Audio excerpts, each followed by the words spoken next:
Hi, it's Amanda, and I am here to help you with your Thanksgiving meal. I'm going to show you how to make your own fresh cranberry sauce because it's easy AF.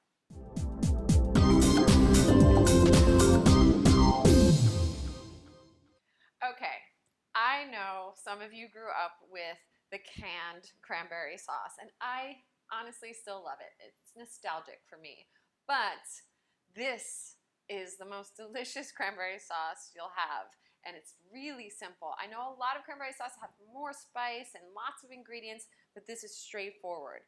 All you need is fresh cranberries, and they happen to be, or frozen, from New Jersey, my home state.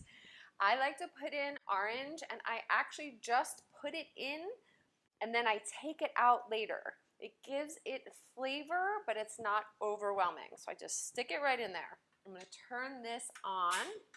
Now, cranberries are notoriously sour, super tart. So we want this to be sweet but still tart because it has a great foil against all those rich foods that are on that plate. You have stuffing, you have gravy, you have mashed potatoes, you have turkey. So this really cuts through all of that.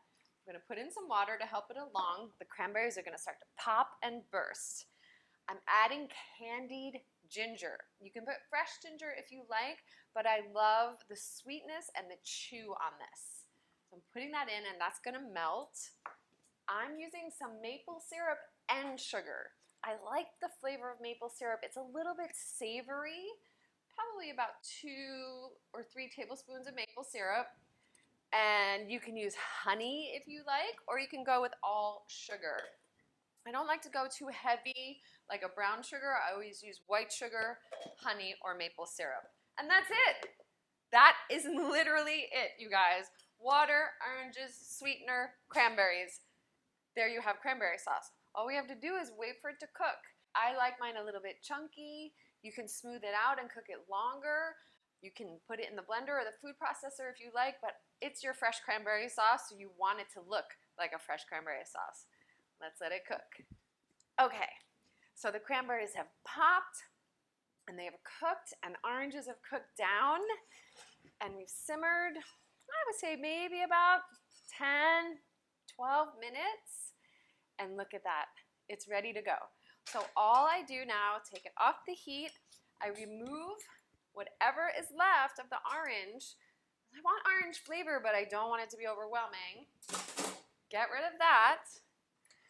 And then you can chill it, and you can make this today. Make it a week in advance. Make it 2 weeks in advance. Cranberry sauce does not go bad.